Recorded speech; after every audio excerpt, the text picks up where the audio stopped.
If you're wasting away in the current lackluster Star Wars content we've gotten recently,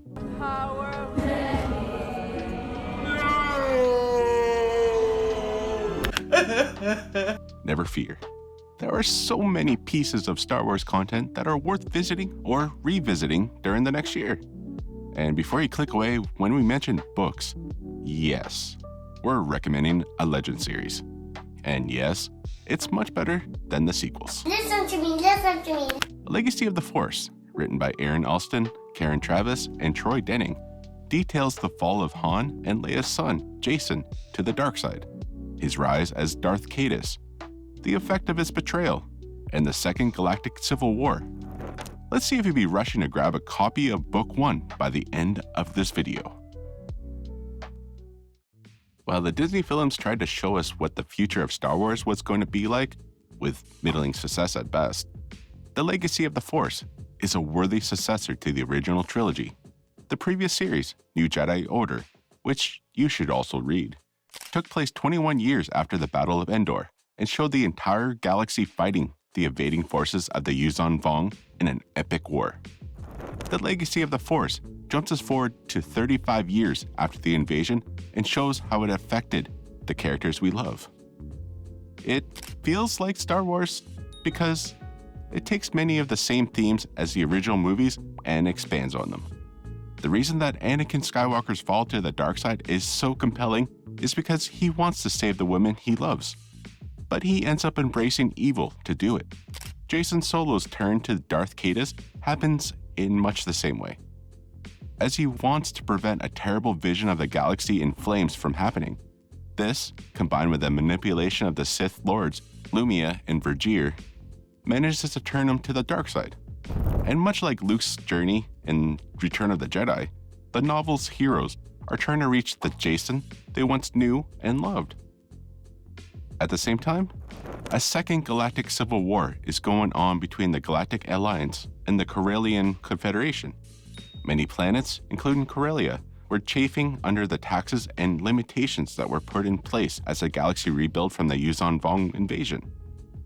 Those planets ended up withdrawing from the Alliance and later armed themselves. The war tests loyalties as Han Solo, Wedge Antilles, and various other characters are from Corellia and don't want to see their home world in crisis. It's a war that feels more emotional than previous ones because there isn't a good side and a bad side. Instead, it's just a war in the stars. One of the biggest criticisms of the Disney Star Wars movies is that they were so focused on setting up Rey, Finn, and Poe that the producers made the previous generation of heroes look weaker to make up for it. Han Solo died before he could really shine again. Luke was made so old and bitter that even Mark Hamill didn't like him. So I almost had to think of Luke as another character. Maybe he's Jake Skywalker, but he's not my Luke Skywalker. And Leia only showed hints of her potential before her actress unfortunately died too. For many longtime fans, it felt like disrespectful treatment of the characters we know and love. However, in Legacy of the Force, while the main story is about Jacen Solo, Jaina Solo, and Ben Skywalker, the OGs still get plenty of epic scenes. Luke, Leia, Han, and all the rest are leading the Jedi, flying missions, and fighting just as hard to get through to Jacen as the new generation. They get to be the heroes, and we get to see them contribute to solving galaxy problems just as much as the new characters do. They are just as heroic as they were during the Yuuzhan Vong War, and it just feels good anytime they're on the page. Of course, Jaina, Jacen, and Ben continue to develop in character, as they had in the New Jedi Order series. They are all given complex plotlines, deep emotional struggles, and several heroic, or in Jacen's case, villainous, moments. They feel like fleshed out, well-written characters because that's what they are. Before we dive into the plot, force push that like button and subscribe button below. One of the biggest struggles that Jacen has in the first few books of the series is his commitment to becoming a Sith Lord. You lack discipline! While he knows that becoming a Sith under Lumia is the only way to prevent his vision of galactic destruction, he struggles with the conflicting teachings of Vergir, as well as his connection to his grandfather, Darth Vader. While Vergeer had been Lumia's master, Lumia's actions were all about bringing order to the galaxy. She didn't want to conquer, but instead to bring peace through control, in a way that the Jedi Order never would. And that's what she taught Jacen when he joined her. Vergeer's teachings, on the other hand, focus on explaining that the Force itself was a neutral concept without a light side or a dark side. Rather, the person who used it was what made the Force good or bad. However, unlike Lumia, Vergeer admitted that she was a trickster and that Jacen wouldn't be able to find any truth from her words and actions. So he would have to come to conclusions about the Force on his own. There's a wonderful scene in the book where Jacen flow walks into the past. He was taught this method by the Engting monks, which allows a Force user to touch the Force and flow with its currents. This ability allowed Force users to see the past or the future of a location or delve into its memory. Jacen uses this technique to visit the Jedi Temple and sees Operation Nightfall.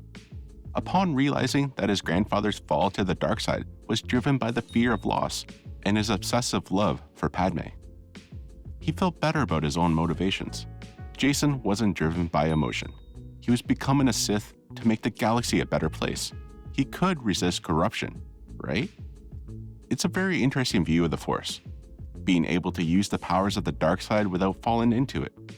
Mace Windu was one of the Jedi who incorporated the dark side into his combat style, and he was one of the most powerful Jedi in the Order. The concept of Grey Jedi is popular with the fans for a reason. But while Jacen was controlling his emotions to not end up like Darth Vader, he fell victim to pride, and that pride was his downfall. This series is really one that could be read through twice. While the first time might be focused on the action and the events, the second read-through could focus on the philosophy about the role of the Force in the galaxy. As much as we wish that all things could be black and white, light and dark, good and evil, often all we have to work with are shades of gray that we have to color in ourselves. Star Wars is inherently a story about hope and redemption, and that still holds true in this series. Despite everything Jacen Solo has done, one of the first things his mother, Leia, does when she confronts Darth Caedus is try to redeem him. Does that sound familiar? Even during the duel between a Sith-empowered Darth Caedus and his sister, the Mandalorian-trained Jaina Solo, Jaina sees the last bit of good in Jacen as she strikes her final blow. There are plenty of chilling events in these novels, and we'd rather not spoil them here. But through all the chaos and the pain that comes with the rise of Darth Caedus, there is hope for a galaxy that is truly at peace. There is a hope for Jacen Solo to come back into the light. Even though the books are written by 3 different authors in a cycle, the entire 9-volume series feels cohesive and like a trilogy of movies by themselves. The action scenes are extremely well written, both in space and on the ground. The scenes between Jacen and his loved ones tug at your heartstrings because we've watched Jacen fall, and we know that one good choice can turn his life around.